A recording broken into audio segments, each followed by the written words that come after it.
My pain became my character. My pain became my character. My pain became my character. My pain became my character. My pain became my character. My pain became my character.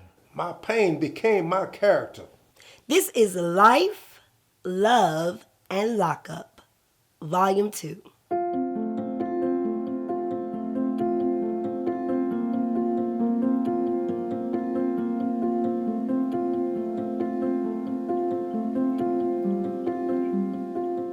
I decided to do Volume 2 because of life circumstances and situations that were thrown at me throughout my life. I wanted to shed a little light on different situations to different people that may have experienced different pains. I chose men for different reasons, but one in particular. Growing up, I saw my dad, my brothers, my uncles. I saw just always a strong side. But I know men go through things just like women, and they have emotions as well. So I wanted to hear from their perspective. The reason why I chose the book what I did, because I feel like we all go through a lot of hurt. And I think as far as a man goes, we're always taught to be strong. And when you're strong, a lot of times that doesn't involve letting people know what your weaknesses are or what you've gone through or your any kind of idiosyncrasies that may be about yourself. And actually what I teach my son instead of being strong is more or less be more resilient. So it allows you to acknowledge your weaknesses, acknowledge your strengths, and allows you to grow. So my chapters are mainly about not having to necessarily be strong so much, but be resilient and to go through different types and forms of relationships and the hurt that's involved in a lot of them. Because I think sometimes we think of either one thing that it's all good or that it was all a bad thing. And we think that a lot of times people are out to get us, and necessarily wasn't always about that. Sometimes it was about their own personal issues. Sometimes it was just about us and the way we took it. So my chapter is mainly about the hurt that relationships bring, some of the depression and things that I've experienced going through those things, and why I move the way I do currently. Well, I've had 2 strokes, a heart attack. I've experienced some mental issues. You know, a lot of people don't be transparent about those things. Mental issues from depression, like I'm very depressed, and I put a lot of that in my book as well, in the book. I wanted to be part of this effort because people need to know, people need to see, people need to hear we men talk. Oftentimes we keep it to ourselves because we're afraid of what people might say about what we do reveal about ourselves. But we don't get any growth at all because we keep it to ourselves, and that's not a good thing. So I became part of this process, if you will, because I want people to know that, man, listen, we are all living the same lives, just in different avenues. So what I may experience, you may never experience, but my emotion that I've experienced, you may experience that. And it's directly in line with your life and your life's work, if you will. So I felt it important for me to come forth and talk about the things I've been through, some of my emotions, some of my trials and tribulations, and some of the things that I have not wanted to ever speak of publicly, but things that have helped me or not. Time caught up with me in 2006. I was diagnosed with prostate cancer, and they thought it was all over for me. But I came from a praying family, and God blessed me to be here today to tell the story. I finally, after so many years of my life, I finally decided that I wanted to talk about my life, and because I'm a man from 2 different worlds, you know, and that's I added that into the book, and I was really excited that, you know, to be part of this because I've never had a chance to actually express my growing up and everything I went through in my life and how it's impacted me and how it still impacts me till today. A lot of times men don't have an opportunity or are not presented with platforms like this where we can be transparent and tell our stories. This particular book and this documentary is going to help a lot of people get that healing that they've been looking for. They're going to see themselves in some of our stories, and they're going to be able to take the next step in their journey. And for all of us, we want to be able to help. That's the main reason that we're doing this. Yes, it's going to help us, but we also want to make sure that it helps someone else.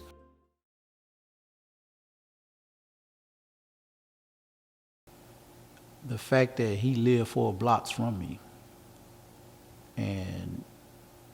but never attempted.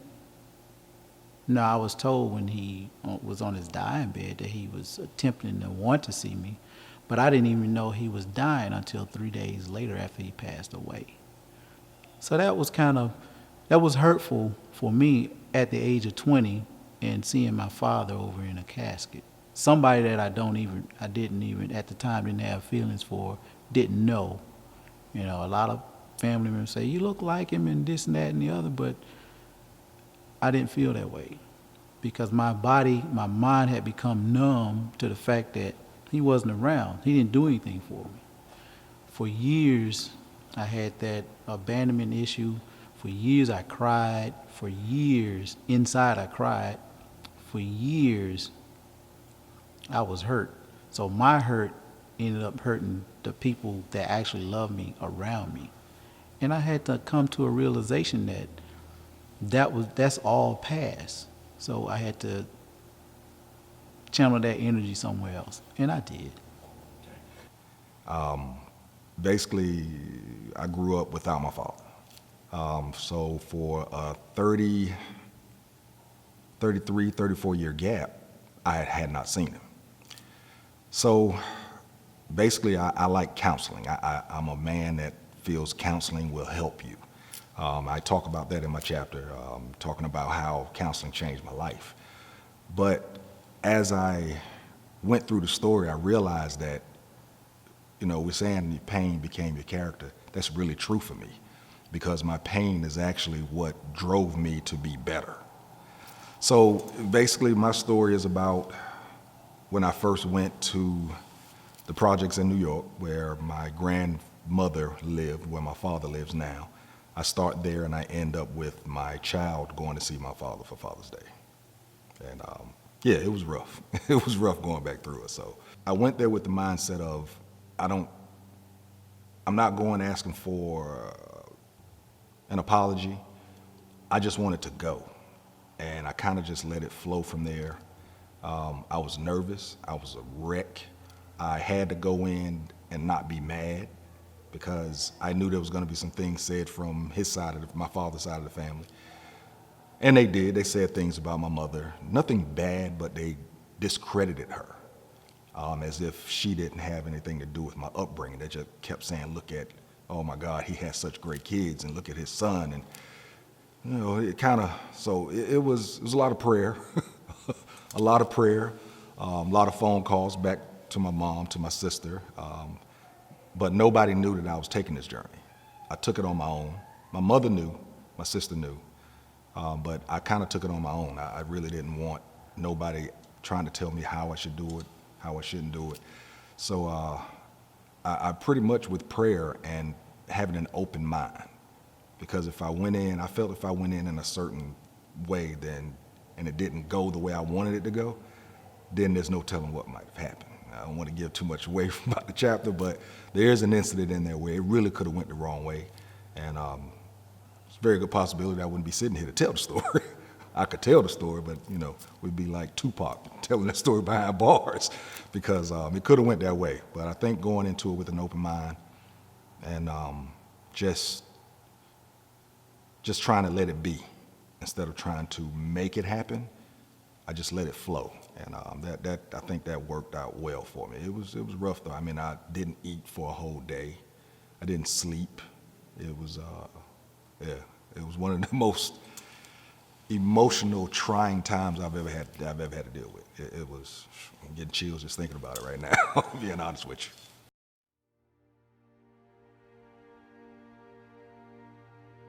I was raped when I was younger. I went through a rape, and writing the book, it pulled on a lot of emotions, because I had to go back to that situation. It's like I was reliving that situation all over again. It's a very tragic situation that I would want no one to go through. No, nobody, especially a young male, because it causes a lot of emotions and a lot of confusion, a lot of depression, you know, being taken advantage of and being raped.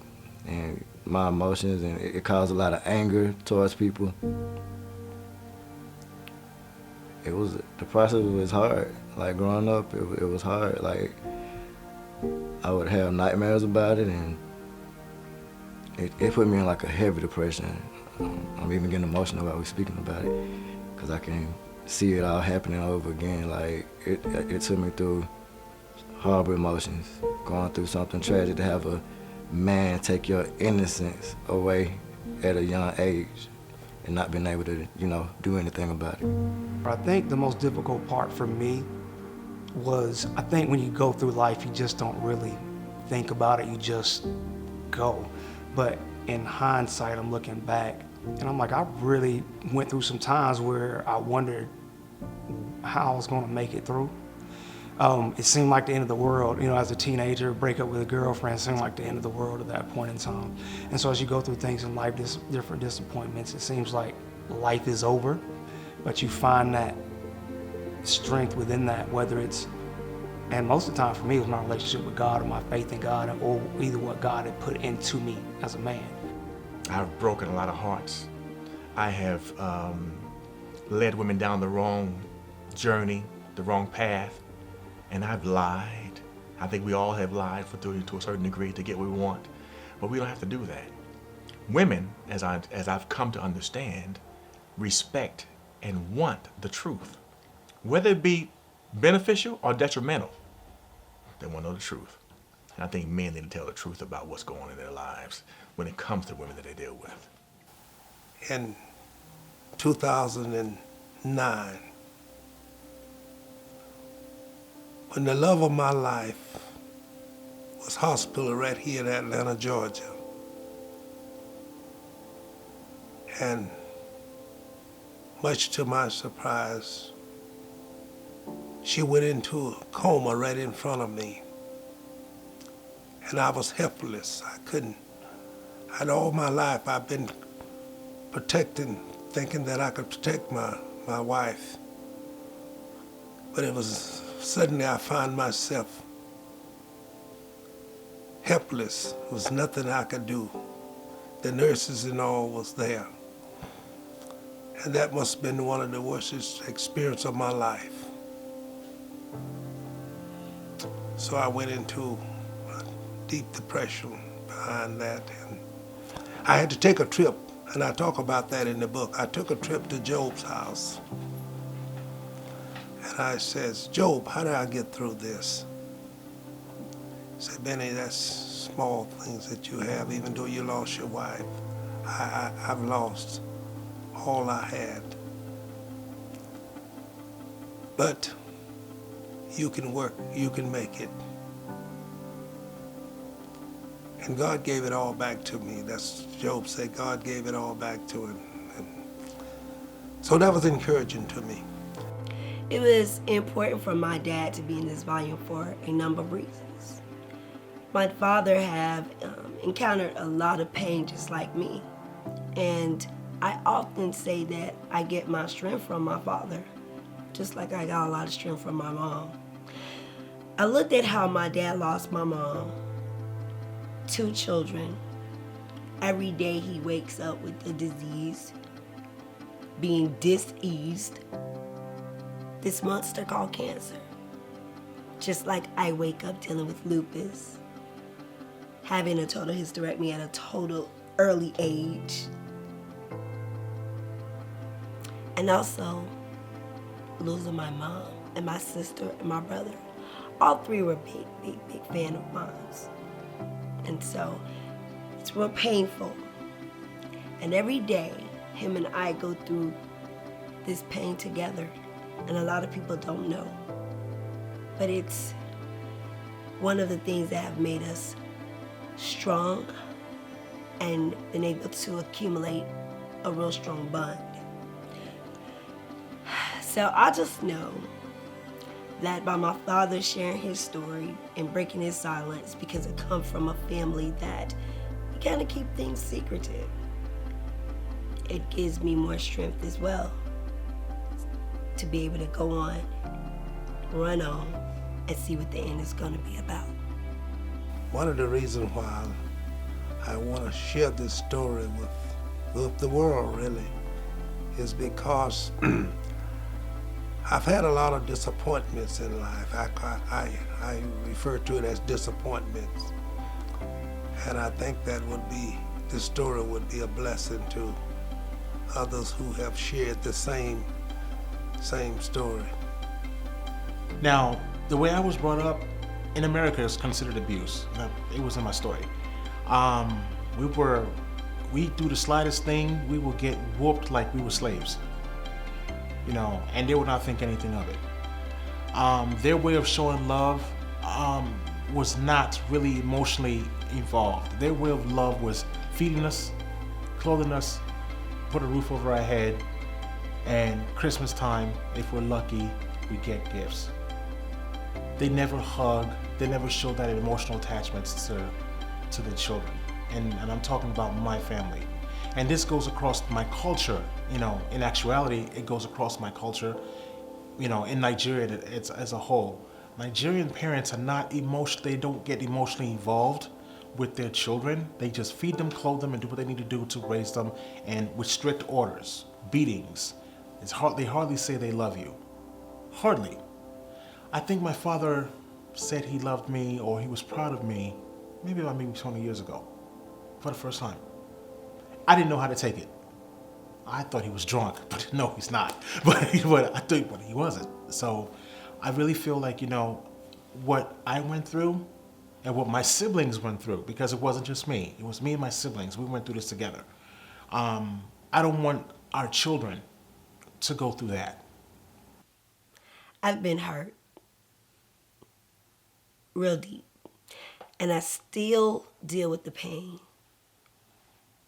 This can be a lonely world. And sometimes even being successful, you really become lonely. Through it all, I've been put on the cross, but I had to remember, God sits high, and he's still on the throne. I just want everybody to know, we're gonna go through some things in life. I went to sleep. I called 911. I went into a state of coma. Literally, I fell all the way down. And again, God said, she shall live. I encourage everybody to go get in the mirror and don't allow your pain to overtake you. Every day won't be good, but it's not about that. You have the power to turn it around.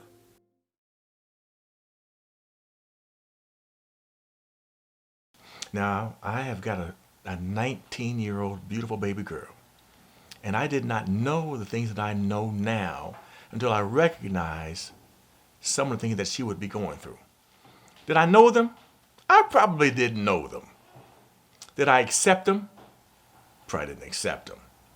But now I understand that the things that I went through and was going through and contributed to these lives of the women that I've been through were not always good. And I don't want my daughter to go through the same thing. I want her to go through some pleasantries. I want her to go through a nice life, to a great love life, to great intimacy. I want her to have a great family. I want her to grow up to be a fantastic woman, a wife, if she chooses to be a wife. I want her to be all those things. So I wanted people to know that, yeah, I've made some mistakes. I've treated some people very poorly, without care, if you will. But now that I know better, I want to do better. Well, my pain was not having my father there. That was the pain.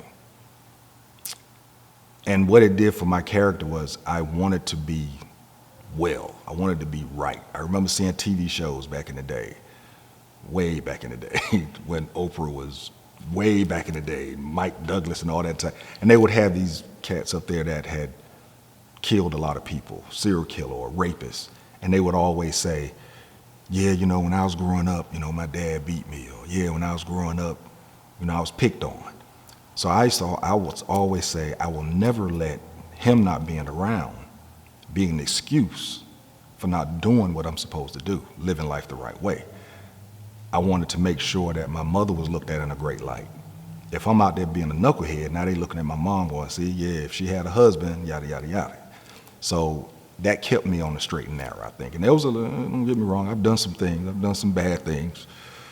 By the grace of God, I didn't get caught. So, you know, I was able to get through some things, but that's how it shaped me, man. And you know, with the whole counseling thing, like you said, we as black men, we look at counseling as taboo. You know, you go to counseling, you're crazy, you know. We all got a little craziness in us, so we all need a little counseling. And, you know, we as black men, we're the alphas. You know, we don't like asking for help. Me, myself, I just want people to understand that you need to ask for help. The rites of passage for a man, to me, is when you can ask for help. And I ain't talking about asking for $50, asking for real help for something. So that's why I'm hoping, you know, my pain can actually help somebody else's character be shaped also. For my previous relationship, I thought I was going to get love.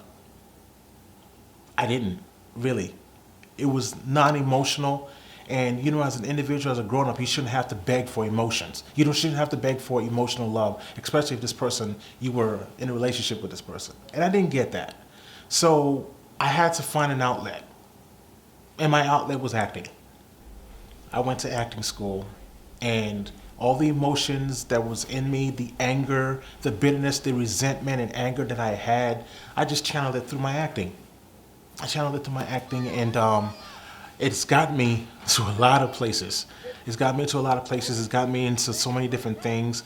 And in the midst of acting and trying to build a brand for myself, I ended up with a lady that I fell in love with. And she is also in the same business, and she's guiding me. We're guiding each other through this. And she knows me more than anyone now. She knows what my expectations are, what my needs are. So the acting has been extremely beneficial. One of the most important and the joy of my life is that my daughter invited me to go on this journey with her. It's been an uphill journey for her, but Jesus has been by our side. So I'm excited. I thank God for having this opportunity to share this journey with her. I want people to also understand, like I said, in life, things are gonna happen. It's not about how you fall, but the way that you get up. All we have talked about throughout our lifetime is if God would bless us to be a blessing to other folks who need it. And that's what the mission is, I believe, is to be a blessing to someone else. I do believe that this will help some people. Maybe it won't help everybody, but if we can help a few, then the living won't be in vain. Life, love, and lockup. My pain became my character. We got work to do. We still got work to do.